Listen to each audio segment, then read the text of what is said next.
기대해. 나에게 주신 하루를 때론 피곤하고 일어나기 싫고 널 깨우는 알람 소리에 짜증도 나겠지만 안녕하세요. 오늘도 부른 말씀 권순민 목사입니다.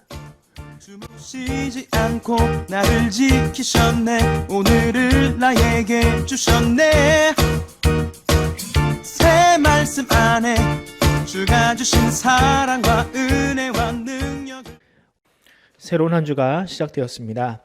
옷차림이 두툼해지는 가을이 깊어가고 있는데 항상 건강에 유의하시고요. 이번 한 주도 하나님의 은혜와 평강이 여러분의 삶에 가득하길 소망합니다. 오늘 우리가 나눌 하나님 말씀은 시편 35편 11절에서 15절 그리고 20절에서 27절에서 28절까지 말씀입니다. 불의한 증인들이 일어나서 내가 알지 못하는 일로 내게 질문하며 내게 선을 악으로 갚아 나의 영혼을 외롭게 하나. 나는 그들이 병 들었을 때에 굵은 베옷을 입으며 금식하며 내 영혼을 괴롭게 하였더니 내 기도가 내 품으로 돌아왔도다. 내가 나의 친구와 형제에게 행함같이 그들에게 행하였으며 내가 몸을 굽히고 슬퍼하기를 어머니를 곡함같이 하였도다. 그러나 내가 넘어짐에 그들이 기뻐하여 서로 모이며 불량배가 내가 알지 못하는 중에 모여서 나를 치며 찢기를 맞이 아니하도다. 27절입니다. 나의 의를 즐거워하는 자들이 가까이 노래 부르고 기꺼이 노래 부르고 즐거워하게 하시며 그의 종의 평안함이 기뻐하시는 여호와는 위대하시다 하는 말을 그들이 항상 말하게 하소서. 나의 혀가 주의 의를 말하며 종일토록 주를 찬송하리이다. 아멘. 오늘 설교 제목은 그리스도인 다움을 지키는 삶입니다. 교회를 다니는 사람들에게는 많은 별명이 있습니다. 대표적인 이름으로 성도라는 호칭이 있고요. 또 어떤 호칭이 있나요? 네, 세상 사람들이 우리를 향하여 약간 비꼬는 말투로 예수쟁이라고도 부릅니다. 그런데 제가 가장 좋아하는 이름이 있는데 그것은 바로 그리스도인이라는 호칭입니다. 그리스도의 사람 혹은 작은 예수라는 의미를 가진 이 그리스도인은 오늘날 교회를 다니는 많은 사람들이 자신을 향하여 사용하는 호칭입니다. 그런데 과연 이 그리스도인이라는 호칭의 무게를 생각하면서 사는 사람이 과연 몇이나 될까요? 단지 예수님을 믿으면 저절로 그리스도인이 되는 걸까요? 아니면 그리스도인으로 살아가는 또 다른 삶의 방식이 있다라는 의미일까요? 성경에서 그리스도인의 삶을 가장 명확하게 보여주는 말씀이 있다면 아마도 신약의 예수님의 가르침이라 할 수 있습니다. 예수님의 산상설교를 보면 불가능할 것 같은 말씀들이 많이 나옵니다. 예를 들면 마태복음 5장 43절에서 44절 말씀이겠습니다. 한번 읽어드리겠습니다. 또 내 이웃을 사랑하고 내 원수를 미워하라 하는 것을 너희가 들었으나 나는 너희에게 이르노니 너희 원수를 사랑하며 너를 박해하는 자를 위하여 기도하라. 아멘. 어떻습니까, 여러분? 과연 이 말씀을 100% 삶으로 옮길 수 있을까요? 아마도 아무리 신실한 분들도 원수 같은 사람을 위해서 기도하거나 그를 사랑하기는 힘들 겁니다.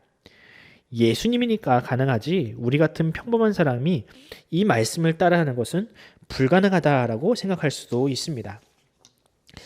그런데 여러분, 이 말씀을 그대로 삶으로 옮긴 사람이 있다면 믿으시겠습니까? 그는 예수님을 만난 적도 없고 예수님이 이 땅에 오시기 한참 이전에 살았던 사람이지만 그는 하나님의 뜻대로 살기 위해서 몸부림을 쳤던 사람입니다. 그는 바로 오늘 시편의 주인공인 다윗입니다. 오늘 본문을 통해서 과연 참 그리스도인이란 어떤 사람이며 우리가 지켜야 할 이 그리스도인 다움이란 무엇인지 함께 고민하는 시간이 되었으면 좋겠습니다. 시편 35편은 다윗이 지은 시이자 노래입니다. 이 시편을 보면 다윗은 마치 이 법정에 선 이 피고인 혹은 원고처럼 말하고 있습니다. 다윗은 하나님을 재판관으로 모시고 자신을 박해하고 혹은 함정에 빠뜨리려는 이 대적자들을 고발하고 있습니다. 그리고 자신의 무죄함을 호소하는 내용이 줄을 이루고 있습니다. 다윗의 대적들이 다윗에게 가한 행동들이 과연 어떤 것인가요? 11절 이하를 보면 그 구체적인 행위들이 나옵니다. 11절을 보면 그들은 다윗이 하지도 않은 일을 가지고 다윗을 고발했습니다. 즉 모함을 했다라는 것이죠. 또 12절을 보면 선을 악으로 갚아 다윗을 외롭게 했습니다. 다윗은 그들이 병 들었을 때에 굵은 베옷을 입고 금식하며 슬퍼했는데 그들은 오히려 다윗이 넘어지니 기뻐하고 험담을 그치지 않았습니다. 평범한 사람이라면 결코 이런 상황에서 그냥 넘어가지는 않을 것 같습니다. 적어도 똑같이 뒤에서 말을 만들거나 자신의 결백함을 증명하려 노력 정도는 하는 것이 보통 사람의 반응입니다. 그런데 이 시편을 통해서 발견하는 다윗은 적어도 그런 삶을 살지는 않았습니다. 다윗은 자신의 억울함을 사람들에게 찾아가 호소하지 않고 하나님께 기도로 승화시켰습니다. 그리고 상대가 아무리 악을 선으로 갚아도 그 선한 삶을 끝까지 포기하지 않았습니다. 또 27절 이하를 보면 다윗처럼 살아가는 그 땅의 모든 사람들이 다윗을 보고 그 험난한 삶을 포기하지 않기를 기도하고 있습니다. 한번 27절을 한번 읽어보드리겠습니다. 나의 의의를 즐거워하는 자들이 기꺼이 노래 부르고 즐거워하게 하시며 그의 종의 평안함을 기뻐하시는 여호와는 위대하시다는 말을 그들이 항상 말하게 하소서. 아멘. 자신처럼 이 의의를 지키기 위해서 정말 힘써 노력하는 자들이 자신을 보고 하나님은 정말로 위대하시다라는 말을 그들이 끝까지 포기하지 않게 해달라는 말이죠. 아마도 다윗의 인생에서 이런 기도를 드린 시기를 특정해 보자면 아마도 사울에게 쫓겼던 그 시절이라고 할 수 있겠습니다. 그때 다윗은 사울의 시기로 인하여 억울하게 쫓기는 신세가 되었죠.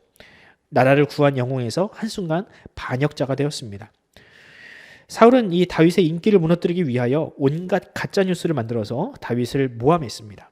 심지어는 이 다윗이 있는 곳이라면 직접 군대를 동원하여 죽이려고 혈안이 될 정도였습니다. 하지만 다윗은 어떻게 사울을 대하였습니까? 다윗은 몇 번이고 사울을 죽일 수 있었지만 오히려 그를 살려주었습니다. 또 나중에 사울이 죽었다는 소식을 듣고 그를 위하여 슬피 울었습니다. 저는 이 시편에 기록된 이 다윗의 기도와 내면의 갈등을 보면서 마태복음에서 예수님의 가르침을 떠올리지 않을 수 없었습니다. 다윗은 악을 악으로 갚는 인생이 아닌 선으로 악을 갚는 인생이었습니다. 그런 삶을 살면서 갈등과 범인이 없었던 것은 아니지만 그까지 하나님 백성다운 삶을 포기하지 않고 기도로 그 아픔을 승화시킨 바로 모든 그리스도인들의 모델이 바로 다윗인 것이죠. 그렇다면 예수님은 어떤가요? 예수님도 마찬가지였습니다. 예수님은 보다 완전한 삶을 사셨습니다. 예수님은 십자가 위에서 자신을 못 박는 사람과 또 손가락질하고 욕하는 사람들을 바라보시며 이렇게 기도하셨습니다. 아버지, 저들을 사하여 주옵소서. 저들은 자기들이 하는 것을 알지 못함이니이다. 그렇습니다. 그리스도인은 그런 사람들입니다. 악을 악으로 갚으려 하지 않고 타인을 밟고 일어서서 성공하면 그만이라고 생각하는 그런 사람들 틈바구니에서 하나님의 뜻대로 살아내는 바로 그런 사람들이 바로 그리스도인들입니다. 비록 타인이 나의 선을 악으로 돌려주는 한이 있어도 그를 위하여 기도하는 것, 바로 그것이 그리스도인다운 삶의 비결인 것입니다. 그것이 불가능하지 않다라는 것을 다윗이 증명했습니다. 또 하나님께서 그런 사람들을 결코 잊지 않으시고 들어서 사용하신다는 것도 다윗이 증명했습니다. 우리 예수님도 이 땅에서 그 삶을 살아내셨습니다. 이제 스스로를 그리스도인이라고 말하는 우리들의 차례입니다. 우리도 그 삶의 무게를 져야 합니다. 우리의 십자가, 그 무게가 무겁다고 포기해서는 안 됩니다. 때로는 무겁고 힘에 겨우면 다윗처럼 하나님 앞에 가서 떼를 쓰고 울부짖는 한이 있더라도 그 삶을 포기해서는 안 됩니다. 기도의 자리로 나오는 사람들에게 하나님은 다시 일어설 수 있는 힘과 능력을 반드시 주십니다. 다윗을 보십시오. 그가 이 시편의 마지막을 어떻게 마무리합니까? 나의 혀가 주의 의를 말하며 종일토록 주를 찬송하리이다. 아멘. 이것이 바로 하나님의 은혜입니다. 하나님은 우리의 슬픔을 기쁨으로 바꾸시고 우리의 눈물을 찬송으로 바꾸시는 분입니다. 그러므로 사랑하는 성도 여러분, 그리스도인으로 살아가는 것을 포기하지 마십시오. 그 무거운 짐을 기쁨으로 감당하십시오. 하나님께서 여러분의 기도를 듣고 계시니 언제나 기도의 자리로 나아오십시오. 하나님은 반드시 여러분의 기도에 응답하십니다. 이 믿음을 가지고 오늘 하루 그리스도인으로 살아가는 저와 여러분이 되기를 간절히 소원합니다. 기도하겠습니다. 하나님 아버지 은혜를 감사합니다. 주님은 우리를 구원하시고 또한 우리를 그리스도인이다라는 또 다른 이름을 주셨습니다. 주님, 적어도 우리가 그리스도인이라는 그 삶의 그 이름의 무게만큼은 우리가 알고 우리가 그 용어를 사용했으면 좋겠습니다. 하나님, 이 세상에 많은 성도들이 있고 교회를 다니는 사람들이 있어도 그리스도인으로서 살아가는 사람들은 과연 몇이나 있는지 우리 스스로도 한번 질문해 보게 됩니다. 주님, 다윗처럼 또 예수님처럼 선을 악으로 갚는 자들이 아니라 악을 선으로 갚는 그 삶을 우리가 지켜가기를 소원합니다.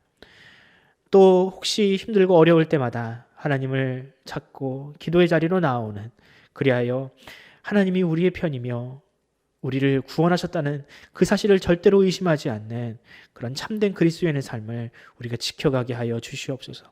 세상이 설사 우리를 향하여 손가락질한다 할지라도 하나님은 내 편이시니 하나님을 바라보며 우리가 그 모든 어려움들을 능히 이겨낼 수 있도록 주님, 우리의 하나님이 우리 주님이심을 우리가 알게 하여 주시옵소서. 아버지 하나님, 이 시대를 살아가고 있는 모든 성도들을 주님께서 굽어 살피시고 또한 불쌍히 여겨 주시옵소서. 재정적인 어려움과 마음의 근심들이 있다면 주님께서 그 기도를 들으시고, 특별히 이 험난한 시대를 살고 있는 우리 취업 준비생들과 또한 우리 고3 학생들을 주님께서 기억하시며 그들의 간절한 기도를 주님께서 응답하여 주시옵소서. 감사드리며 예수 그리스도의 이름으로 기도드립니다. 아멘. 사랑하는 성도 여러분, 우리가 함께 기도합시다. 이 시대에 그리스도인의 맛과 멋을 잃어버려가고 있는 또한 교회와 성도들을 주님께서 불쌍히 여기시고 그들이 하루속히 말씀의 자리, 기도의 자리로 돌아오게 하여 주시옵소서. 특히 푸르는 사랑의 교회가 하루속히 현장 예배가 회복되어 우리가 함께 기뻐하며 예배드리는 그 기쁨을 회복할 수 있게 해달라고, 이 코로나 바이러스가 속히 제압되고 백신과 치료제가 나오게 해달라고 여러분들 기도해 주시기 바랍니다. 그리고 우리 고3 학생들과 우리를 취업을 준비하고 있는 이 시대의 청년들을 위해서도 계속해서 기도해 주십시오. 고3 학생들의 이름은 김가영, 문혜민, 주찬미입니다. 여러분들 이 아이들을 위해서 기도해 주십시오. 우리가 함께 이 시간 기도하겠습니다.